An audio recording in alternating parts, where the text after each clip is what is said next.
Fearless one.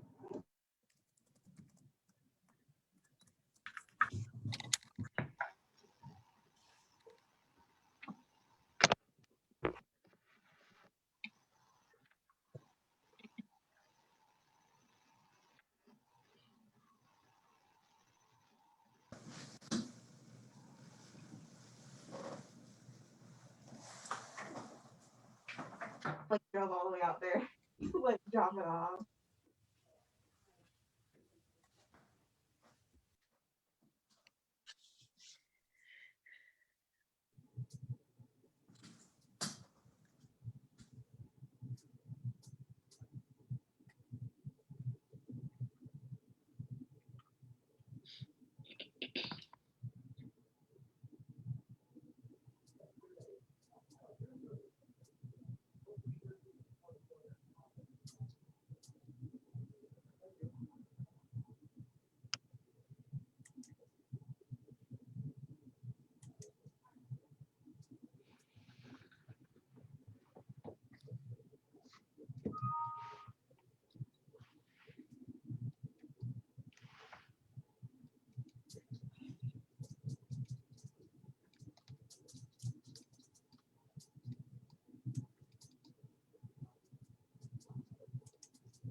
Hey everyone, thanks for joining us. We're just going to give it another minute or two so that people can join and kind of get situated.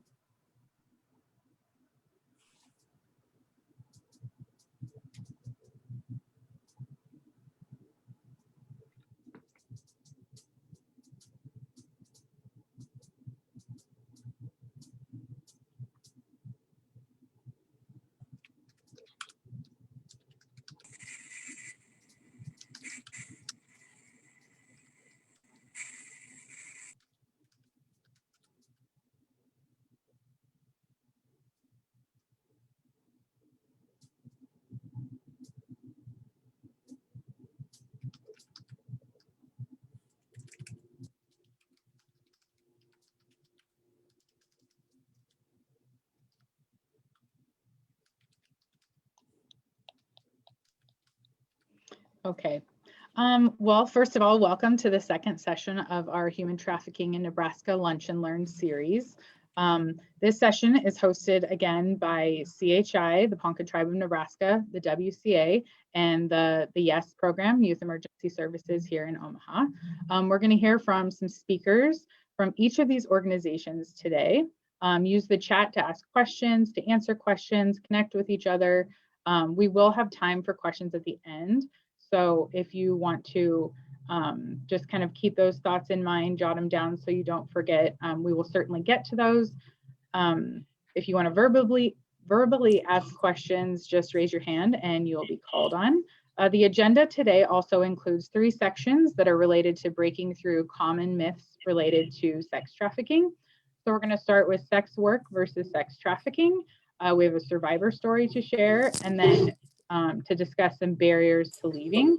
So please, with the heavy topic, the heavy conversation, remember to take care of yourself throughout the presentation and to definitely maybe check in with each other after the fact. And again, just a reminder to think about the questions that you'll have. So we're going to start today with a discussion led by Aubrey from the YES program. Thank you so much, Brooke. Hi, everyone. My name is Aubrey, they, them pronouns, and I am the Indigo Trafficking Ambassador with Youth Emergency Services. So I'm going to spend the next few minutes kind of breaking down some of these myths between sex work, survival sex, and sex trafficking before we hear from some of our survivors. So first, I want folks to answer in the chat or on Facebook Live a few of these questions that I have to just kind of get folks' mind kind of see where you're all at with this information. So throughout the presentation, we'll be answering these questions. But first, I want to get your feedback. So just true or false, put it in the chat. The terms sex work and sex trafficking can be used interchangeably. True or false? All right, seeing lots of falses.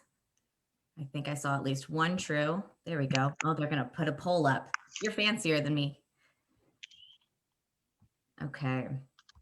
Our second question here is, if a victim is sex trafficked, they will not face prostitution charges.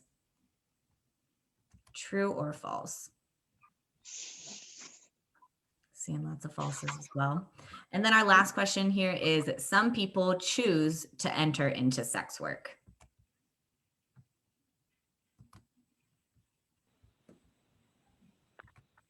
Okay. Thank you, everybody, for taking a moment to answer those questions for me. We are, okay, look at that. Here are the responses. So most folks responded with false in our first question. Are these two terms interchangeable? We're going to go into these definitions next. Our second question, a little bit more confusion or convolution here of some people said true to this question, that victims of sex trafficking will not face prostitution charges, as some people said false. And then number 3 is interesting as well. We see most people say that it's true that some people choose to enter into sex work. So let's go ahead and look at our definitions here and answer these questions. Okay, so first we have sex work. Sex works we have defined as sexual services exchanged for something of value as a chosen occupation. So absolutely, somebody can choose to enter into sex work of their own choice. Next, we have the term prostitution. This term is also used for sex work, but it's mostly used by law enforcement, and it carries a ton of stigma. So we don't use the kind of terminology like prostitution anymore. Like I said, it carries a lot of stigma. It's pretty outdated, and it carries also a lot of shame for sex workers. So we want to make sure that we're using the language used by sex workers and that empowers sex workers and victims and survivors. So since sex work is outlawed and criminalized in most states here in the US, many trafficking victims, sex workers, and people who engage in survival sex work are charged and sometimes convicted of prostitution, which further stigmatizes sex work. It puts victims, survivors, and sex workers all in dangerous and potentially traumatic situations. So we don't use that term prostitution. Here we have survival sex, which is a form of sex work engaged in by a person because of extreme need. We also have, we often see a lot of confusion between the term survival sex and what is sex trafficking. So sex trafficking is a commercial sex act induced by force, fraud, or coercion. So one of those 3 things has to exist. And then we want to make sure that we expand that definition to include minors. Federally, that means that anybody under the age of 18 who is soliciting a minor for the purpose of a commercial sex act is then a trafficking victim. So no matter if that person is doing it maybe for survival or whatever, if they're under 18, they are technically considered a trafficking victim in the eyes of the federal law. So we're going to see here on the next slide a little bit more of the differences between sex trafficking and sex work. So we see here in the middle, the elements in majority of these cases is that power and control. So in terms of sex work, upon entry of that work, that's usually a voluntary choice or a circumstance that they're in, say survival sex work as well. That's voluntary versus sex trafficking, which is involuntary, it's forced or it is coerced. We also see with sex work that sex workers have control over their working conditions, over the profits that they make, and over the option to exit that kind of work if they feel like it. Whereas we see on the right side, trafficking victims, they don't have that same control over their working conditions, over the money that they make, or over the decision to voluntarily leave that work. In addition, with sex work, we don't have a third party involved. It's usually a sex worker and a sex buyer, and that's it. Whereas with trafficking, we do have that third party of the trafficker or the pimp involved. Okay, if folks have questions about these definitions or the differences between sex work, sex trafficking, and survival sex work, feel free to ask those questions at the end, okay? So now that we have a kind of a base understanding of the differences between sex work and trafficking, and we've broken down those myths a bit, we're going to hear from a survivor, Aaliyah. I'm super, super excited to introduce her to all of you. She has a really amazing story to tell, and honestly, she has taught me a ton in my understanding of trafficking and the experiences of survivors. So Aaliyah, if you want to unmute yourself and go ahead and introduce yourself and tell us a bit about your story.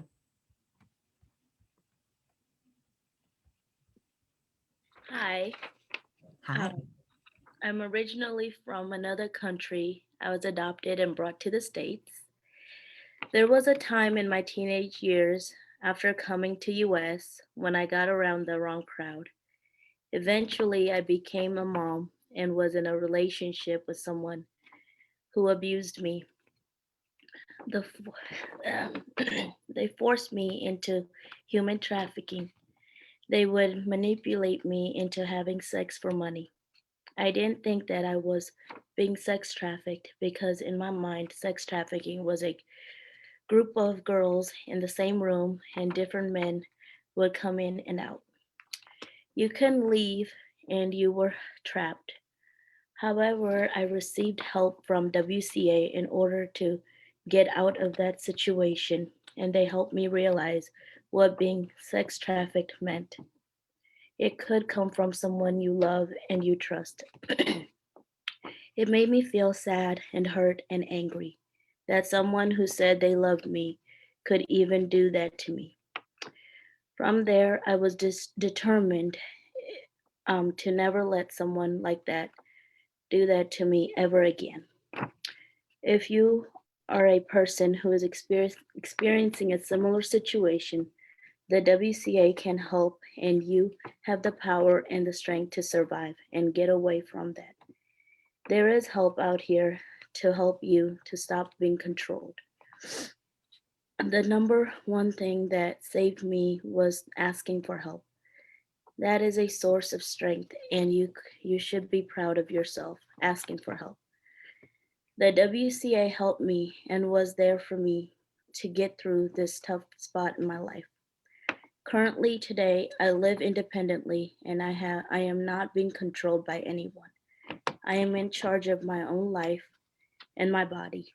I make my own money. I have my own apartment and I have my own transportation.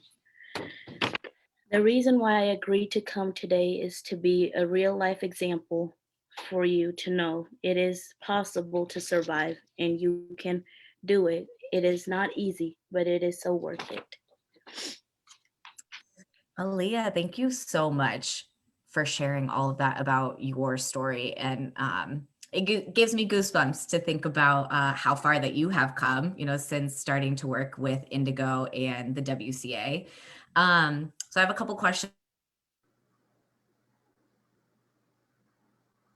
Did being involved in the foster care system, you know, when you first came here to the States. How did that prime you to be victimized by a trafficker? Um, well, anyone can be trafficked, but for me, when I was in different homes, I felt like I was just a paycheck to them. I didn't feel wanted, accepted, and didn't feel belonged in the family or nurtured. That made me very vulnerable, like I really didn't matter. So that drew me closer to people that made me feel wanted, even if it was with the bad crowd. Yeah, absolutely. Um, you talked about how the WCA and Indigo, you know, really helped you along the way. How do you feel like the Indigo program did things differently than other service providers, like the foster care system or other people that you interacted with, to help you kind of better understand the situation that you were in? They helped me understand that I was being sex trafficked. I did not believe at first because this was someone that I loved. They were patient with me and guided me through escaping that situation. For example, they gave me an opportunity to have my own voice and letting me run a resource group. They were in my corner supporting me by attending my graduation. They never judged me for any of my actions or my past. They continued to work with me. Not only did they make sure my basic needs were met, but they went beyond that and always wanted me to know that they were in my corner and allowed me to trust again. Aubrey, if I could jump in really quick. Yes. Really quick, I'm Victoria. I'm a clinical advocate at the WCA. I'm in the Indigo program. I've had the honor and privilege of working with Aaliyah. And just to chime in to add to what she stated, that the relationship piece really is the cornerstone of our Indigo model, that we understand how important it is to establish rapport and trust with individuals who have been victimized. And we have placed a great importance in the relationship to build, because we understand that we have folks that are coming from various situations with the trauma that is also a lot of our individuals that have a lot of trauma from their past. So we have taken a tremendous amount of time to be able to establish that rapport and trust, because we feel like without that, it would be very difficult to work with some of our survivors. And so we really do place a great emphasis on that. And we continue to work with a lot of our individuals now for numerous years, because we understand that, change is not going to happen overnight, and that we will continue to be in their corner to help guide them and walk alongside them. But just to really hone in on establishing the rapport and relationship that is just a part of our program. And I just wanted to make sure to add that part into it, just to make folks know that we do understand basic needs need to be met, but outside of those basic needs, you also have to have that trust and rapport to make some significant changes moving forward. Yeah, and something I love about Aaliyah, and we've talked about this before, is she has such a wealth of knowledge of resources in our community. And we've really played to that strength, right, Aaliyah, when, giving you that opportunity or having that opportunity to do a class to teach other victims and survivors these resources, and to provide all of this knowledge. I can't express how much Aaliyah has taught me about the resources in this community. Even though I was the case manager, I mean, we really try to break down this idea that an advocate or a case manager is an authority figure in this relationship. That's not how we see things at all.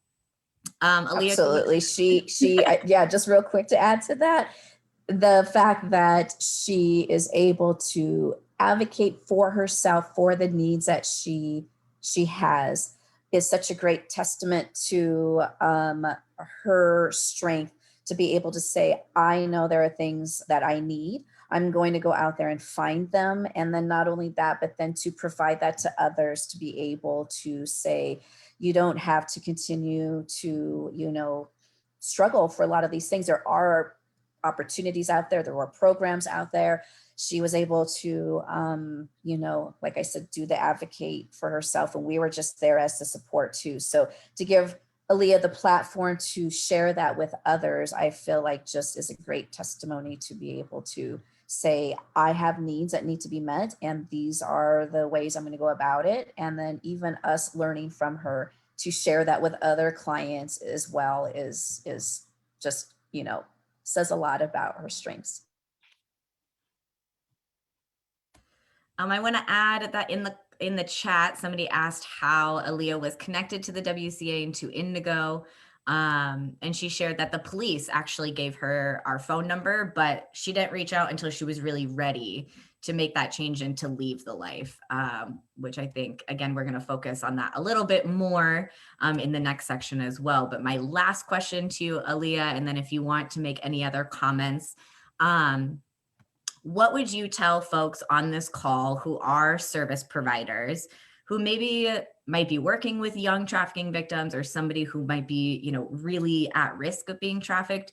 What kind of advice would you give to them on how to work with these young folks? I would tell them, am I unmuted? Yes. I would tell them to meet them where they are, not to push them, because it will take time for them to build trust in you. Don't push your agenda on them, but have patience and understanding, and let them guide the way themselves. Be their listening ear, even if they push you away or relapse. Show them that you are not judging them or going anywhere.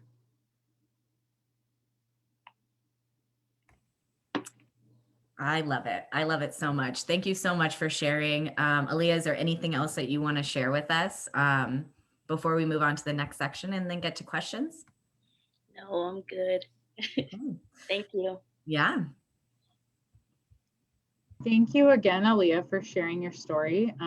It was very brave of you to do so, and much appreciated, because obviously everyone has something to learn from it. While we were developing the agenda for this session, we kind of had a brief conversation on the title about this next slide. The terminology that we're used to hearing is, why didn't she, why didn't they, why didn't someone leave, or why did they stay? And we decided to change that to barriers to leaving, because asking why a victim stayed in a situation, why a victim didn't leave, is very much a victim blaming, and something we really need to step away from. So Wendy, who is a survivor herself and shared her story with us in session 1, is back with us to give us a little bit more of an overview on barriers to leaving. Thank you, Brooke. Let me go ahead and share my screen here. And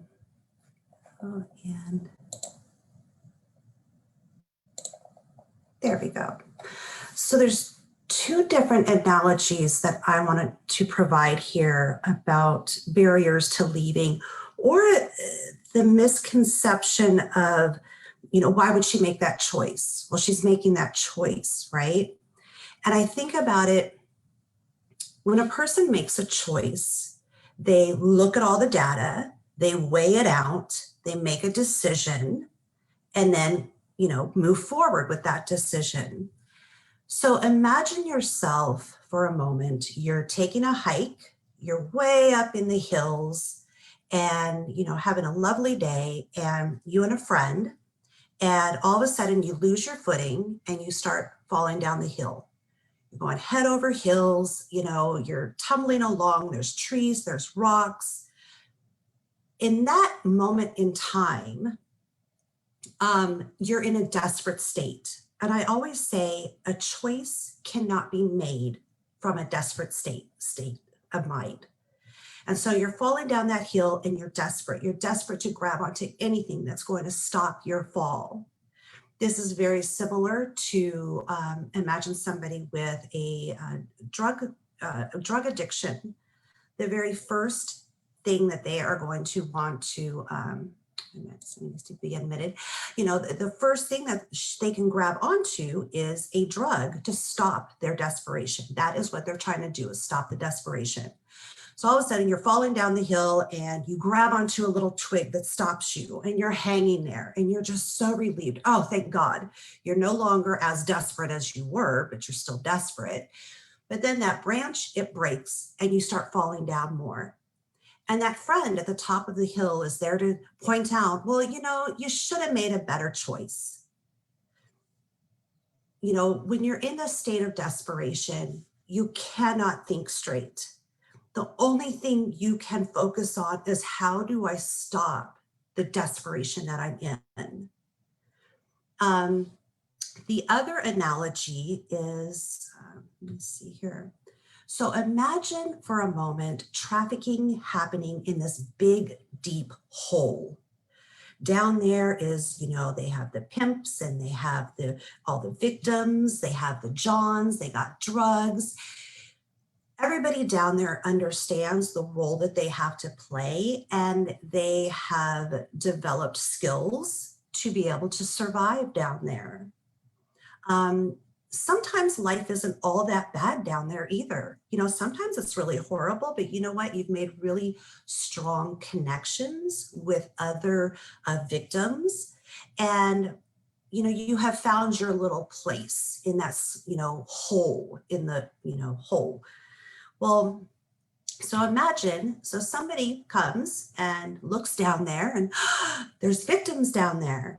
We should rescue them. So they come and they rescue us. They pull us out of the hole, and well, all of a sudden we're in a completely different world than we had ever been in. We're looking around and, well, the food is different. The people are different. Even the language that is spoken is different. I know for me personally, it took me about 6 years to say a sentence without a swear word, because that is what, down in that hole in the life, swear words are very, very common. And so being out of that hole is very uncomfortable. Imagine the sunshine coming for the very first time, and you know what? It hurts my eyes. And the people who pulled me up, who rescued me, don't understand. Why don't you like the sunshine? Why don't you like our food? And comes a lot of judgment, actually, because we're not able to function in the real world. So what I say is that instead of with this rescue mentality, what survivors need from others is support. We need guidance. We need the tools to be able to rescue ourselves. So imagine a person throws down a rope and says, you know what, when you're ready, here's a rope. You can climb your way out. So let's say I'm ready and I start trying to climb this rope, but I can't get up. And so then they say, well, you know what, let me throw you down a hammer so you can dig out some little steps along the way. Maybe even during this time that people will throw down some food to help them to build rapport, to build trust. I know there have been, and I understand both sides of this issue, but I know many times that there are organizations that go out and provide condoms to, sorry, people keep needing to be admitted. So people will go out and provide condoms to people who are working on the street. And some people say, no, that's not okay. Or the other side says, yes, that's okay. I can tell you that action alone, one, made me feel seen, made me feel cared about. See, for us, I know for us to get condoms, we had to steal them. Our trafficker would never, ever provide us with anything that we needed. Everything that we wanted or needed, we had to steal. So somebody providing us with condoms was a very caring act. So let's say this person's, throwing down some food, making, building a rapport. It's along this journey of a person trying, a victim, I hate calling them victims, a person trying to get out of the hole. It's them struggling to get up out of the hole that is building the muscles that they need in order to survive in the real world.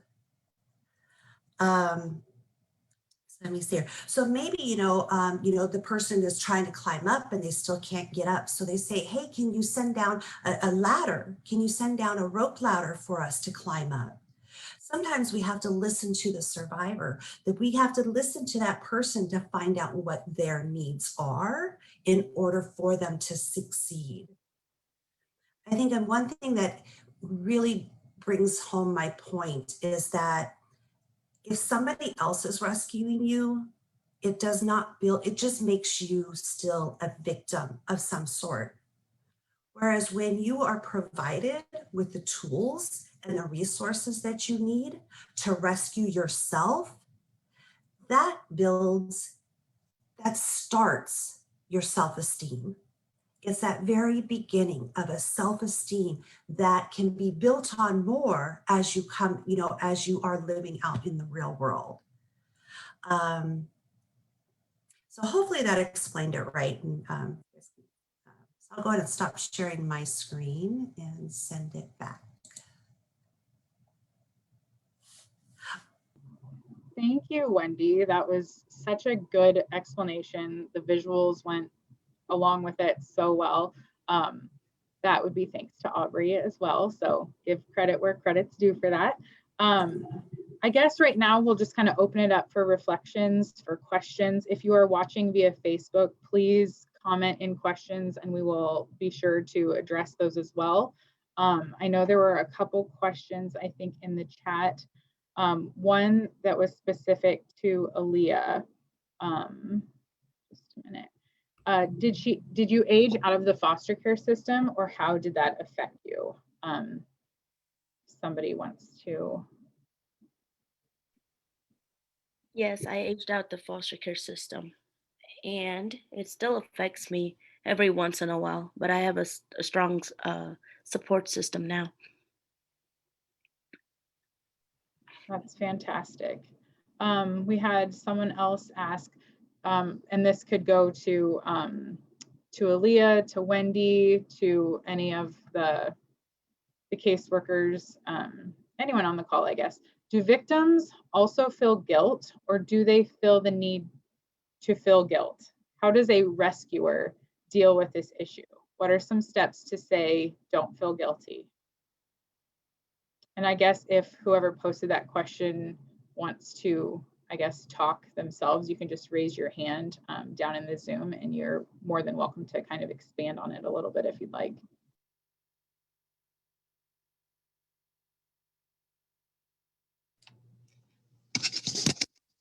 Hi, I'm Colleen. I asked that question because I used to work in a jail, and I used to work around. Some of them said they wanted to do that. Some of them wouldn't tell you if they wanted to. But I know that in other situations, people always say, well, don't feel guilty. Well, that's like saying, don't feel sad. So I'm just wondering, is that something that is an issue? Is it just one of their processes? Just elaborate on the guilt, because sometimes guilt doesn't go away. I mean, you could have everything, but then you still have that guilt. How do we handle that and help them through that? Does that make sense?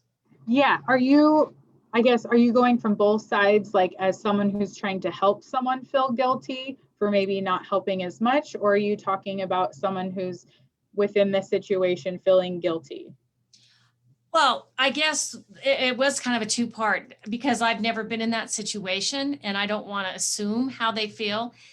Is that something they feel? Is that something that as a person coming to rescue them, is that something we need to deal with, ask them about, let it go, let them bring it up?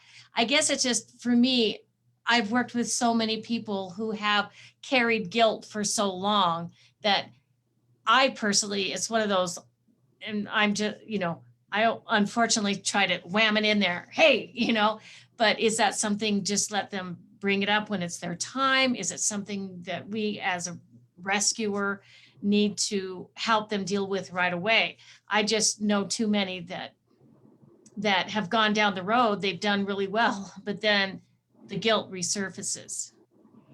No, thank you so much for that. Because that's all the squishy feelings that go on, I think on both sides are very important on both sides. I'd love for Wendy or Aaliyah to kind of elaborate that more. Obviously, I don't want to speak for you. As someone who's working on the other side, I personally just kind of, my job is more to listen and kind of help navigate what their goals are.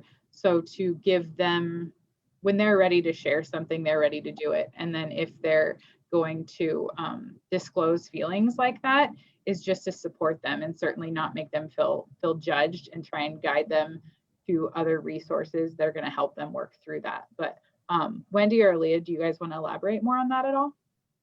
I think for me, as you're bringing this up, I think when coming out, even in the life, I didn't even know how to identify what feelings were what. It was like I was so mixed up and drowning in so many different feelings, then just blocking them off, blocking them. And so I think for me, the guilt really didn't come until way later, in which by that time, I think I had enough support of my own that I realized, yeah, it's a tough question, but I think definitely let the person bring it up. Don't assume somebody feels guilty, but I can just tell you that I know when I was in the life and coming out of the life, I wasn't even able to identify the feelings that I was having because I was still drowning in all of them. Thank you, Wendy. Yeah. Sorry, Brooke, do you mind if I just chime in here really quick? Absolutely. I also, want to make sure that we're really moving away from that language of rescuer, because we're absolutely not rescuers. That's really not our role. Our role is to support, to be there. We like to say we're there to walk alongside folks. If we're walking alongside in the mud, then we're in the mud. If a survivor that we're working with is doing really, really great, then we're there to, celebrate those successes. So, we're really definitely not acting as rescuers, because nobody can rescue somebody else like Wendy. Wendy proved that, in her analogy, that we really, we can be there to support and provide resources for sure. Aaliyah, do you want to comment on that question of kind of like shame or guilt around the experiences that you had? Sure. Well, I felt guilty for a long time, like it was my fault, or I wasn't doing something, or I deserved it, and all this and that. But when I met other positive influencers, they told me it wasn't my fault. But just them saying it wasn't my fault didn't make it any easier, because I had gone through so much already that I believed everything that was happening to me was just my life. And so when no matter how many times people have told me it's not your fault, you didn't have a choice, and I didn't at the time, but it just, for providers or people that are trying to be positive influence, you cannot not make them feel, or I guess you can't take that guilty feeling away from the victims, because that's their feelings, and you can't feel any type of way about it either, or feeling guilty. You can't help them, or you just listening to them and walking along with them, that's enough help, and being a positive influence. Thank you. And I do appreciate that you did make that you had used rescuer. That's why I was just using it, but I'm really glad you did use supporter or influencer. That is a lot better. And thank you, ladies, for your information, because that is one that has always been a problem with me and others is you're not guilty, you're not, but they, yes, I am. So, no, you're not. So that is nice to know, just to kind of be that influencer and not basically bring it up, let them bring it up. Thank you. Welcome. Yeah, and Aaliyah, that really reiterates like the advice you gave to service workers about meeting them where they are and being patient and walking beside, not rushing them along, not running ahead like, oh, we have to, meet these goals or get these things taken care of, but to really just follow their lead. In the chat, Jody had commented, which ties very well into this conversation. We need to remember that each person will need different tools to get out of that hole. Not everyone has the same needs. So just like not having the same needs or needing those same tools, not everyone's going to go through the process in the same sequence, if you will.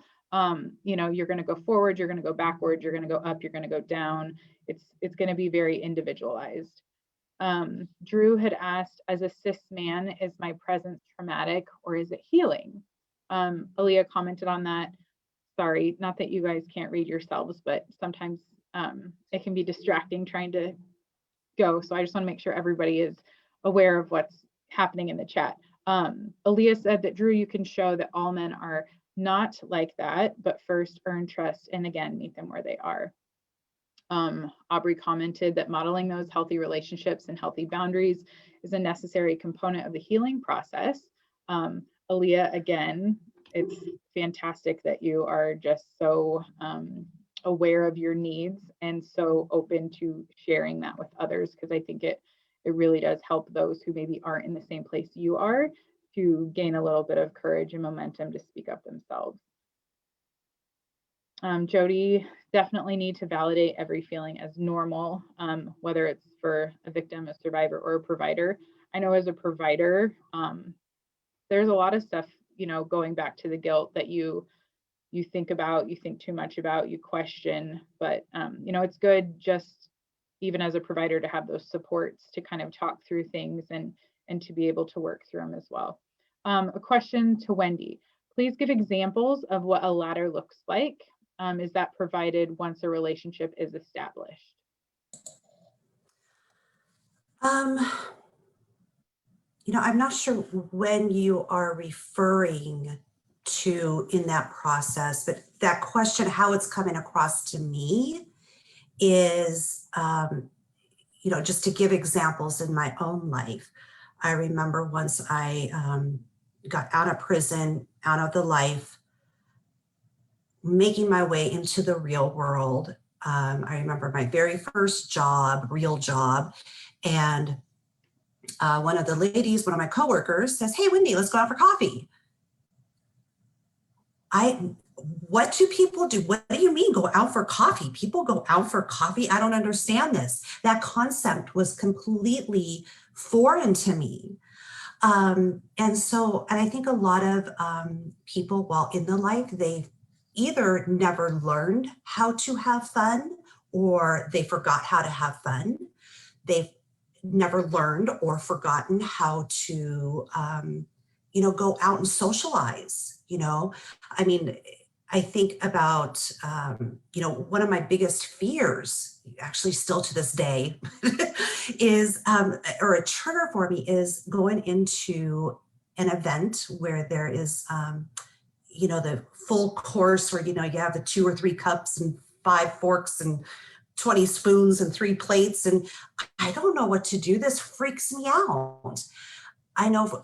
And so each person is very, very different. Each person is different, but it's taking the time to support that person and give them the opportunity to go through some of these experiences, allow them to have normal experiences.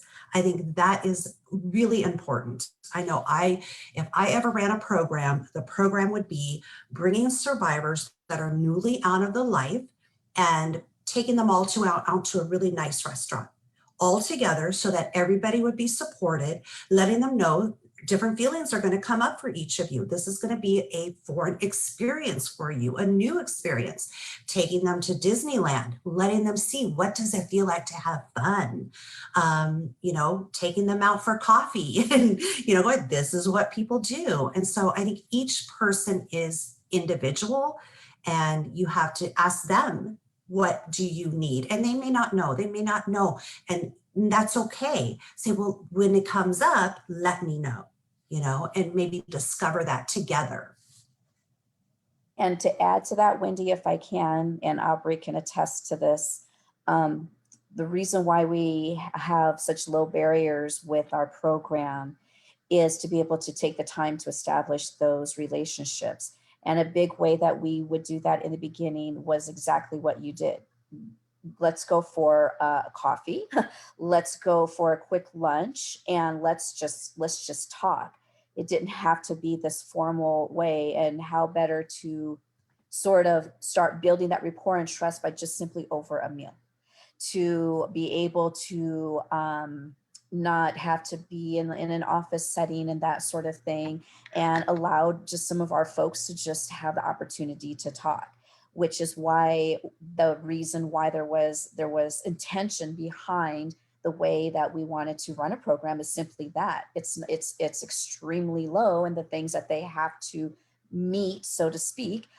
We have some of our folks that have left and come back, and it still means that we're still going to continue to work with you and pick up exactly where we left off. So I think that that part of it is so incredibly crucial, like you're saying, just normalize things that some individuals didn't know, that you could just, you know, what going out for a cup of coffee and having a meal together, what that did to even break down some of these, you know, what am I trying to say? Like in terms of our relationship, it wasn't here and there, we're up here and they're down here, and it's this power deal. We're just simply going to share a meal and talk and just be, you know, humans with each other. That's great the way you said that, Victoria, because yeah, I think it's really important to kind of humanize yourself, you know, as opposed to like, oh, I know how to do things and you don't, so let me teach you. There was a question in the chat. In Alyssa, current position, I'm sure I see people who are trafficked, but they do typically not come out and say it. Our intake paperwork has a few questions, but they may not feel comfortable answering those honestly. Do you have any advice on the best way to possibly approach finding out what assistance a person might need, or just the best way to be a listening ear if a person wants to open up about these things? In a shelter, meeting physical needs is obvious and can take priority, but wanting to improve on how to be a better listener and someone the youth are comfortable opening up to. Anybody want to chime in on that? Aubrey, I'll take the first half. Okay. Oh, sorry. Go for it. Yeah, don't ever ask somebody. They're not going to tell you. If they don't trust you, if there's no rapport, the chances of you getting a yes answer from somebody, are you being trafficked? Yes. I mean, that's a miracle. That's a miracle in itself. So the best way is to provide education to this person about what human trafficking looks like. And because they may not even realize, you know, they don't even realize, I didn't know I was a victim of human trafficking. So provide them information, education about what human trafficking looks like so they can determine for themselves. And then, you know, and provide them resources, you know, if you ever find yourself in a situation like this, or if you ever find a friend in a situation like this, these are the resources available for you. And this is what help looks like. Because sometimes just knowing that, oh, there's a resource, well, I don't know what that means. I don't know what that means, and I'm too afraid. I'm too afraid. I've lived in fear my whole entire life. So reaching out to something unknown is very scary. So explain to me, what does help look like? What are the resources? Educate me, but don't even bother asking, because unless we have a very close relationship and I feel very safe around you, I don't even think I would have still told anybody, even if I felt safe around them. So the other half of the question, or the other survivor, Aaliyah, do you want to answer any more of that, or? I did on the chat. Yeah. We can elaborate. Yeah. I would love to elaborate a little bit on that, but I'll read what Aaliyah wrote really quick. So she wrote that it's really important to earn that trust and to build a relationship or, kind of a friendship, which means be a friend first, be a person first, like Victoria said, just show up as a human and build that trust. And then they'll come to you when they're ready. I know Aaliyah and Victoria and I were talking about this yesterday, and Aaliyah said, once we have that trust, they're going to tell you things. They're going to ask for what they need because they have needs, right? And we can provide that. But honestly, at the very base of it, more than I think being like, this is what trafficking is, this is what a healthy relationship looks like versus this is what an unhealthy relationship looks like, right? And having those conversations about healthy relationships and modeling a healthy relationship and modeling, if they set a boundary with us, we're going to stick to that boundary. We're always going to show up and be consistent. We're always going to follow through with the things that we said that we are going to do. So what does a healthy relationship look like? Because then they can realize what unhealthy looks like in their own lives and what healthy looks like. So really that relationship piece is really what it's about. Aubrey, I love some of the words you used, and I just want to highlight how you said modeling and discussing healthy relationship versus unhealthy, as opposed to saying, you're in a really bad situation, you're a victim, and you're, all this stuff. Also, Jody mentioned in the chat, which is huge, I think, asking safety questions every time, having that consistency, whether they're opening up to you or not, they're going to when they feel comfortable to do it. But opening that door every single time is just going to continue to build and build and build that relationship, because they're seeing, oh, they do care. They didn't just ask me that one time a few weeks ago. They're continually asking if I'm okay or how they can help.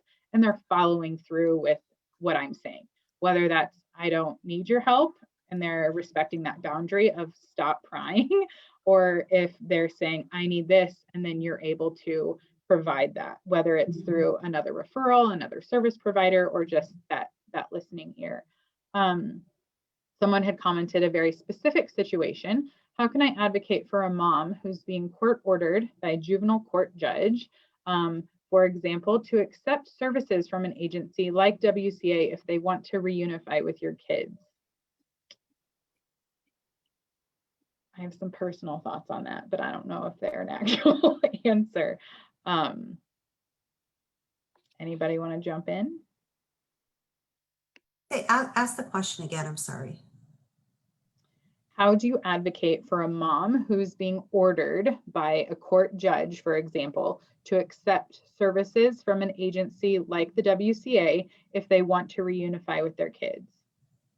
So there's a little bit more there. I would personally want to know, why is she opposed to accepting assistance from the WCA?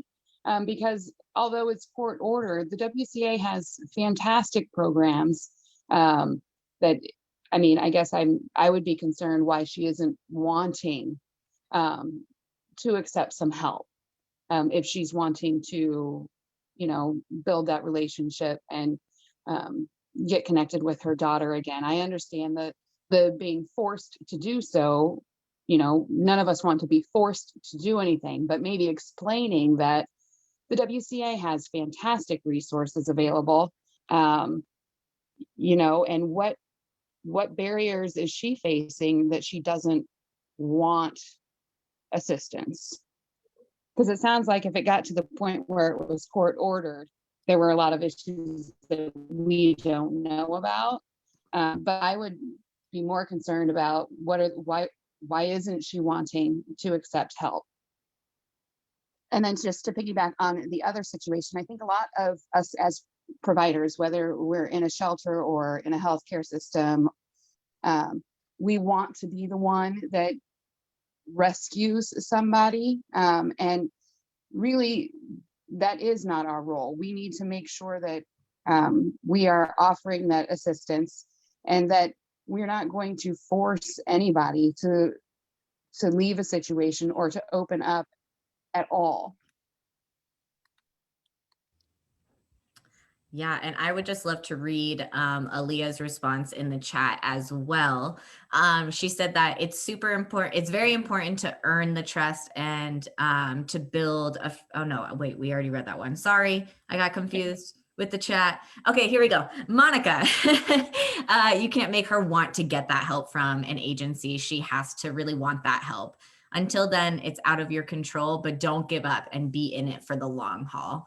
I think a lot of times we go back to that idea of like really being a presence and being a support system for a longer term, especially when we're working with trafficking victims, because this is a very long process. You know, I know I'm just oh, go ahead. Wendy. Oh, okay. I was just remembering, and I don't know if this is the same or not, but I know at one point, the CPS, I had to have a case with the Children's Protective Services where I was forced. They were like, we're taking your kids away if you do not show up. So similar.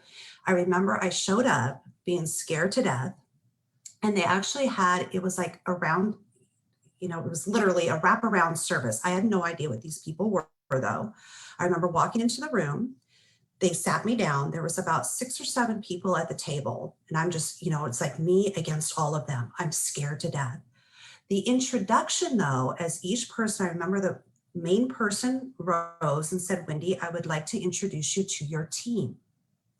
And so the first person says, I am the, she was like the pediatrician or something, a nurse for babies. She goes, you know, my name is Mary and I am here to help you with your baby. She then brought me, laid out a bunch of diapers and formula in front of me. These are for you.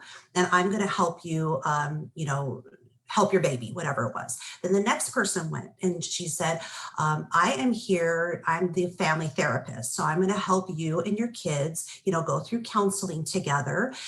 Here are some toys. Went and brought me a whole bunch of toys and said, here are some healthy toys for you and your kids to, you know, play together. This continued through each and every person. And I remember the very last person said, so Wendy, I am your case manager and you're going to have a lot of appointments to go to. You're going to have a lot of scheduled things that you need to do. So you're going to need a planner. He then handed me a planner. And I just remember, I mean, I'm ready to tear up right now thinking about it. It was brand new. All of the stuff they were providing me, it wasn't secondhand yucky stuff. It was all brand new stuff. And I remember as I accepted the planner, looking at it, it being brand new. And I remember, but only important people have planners.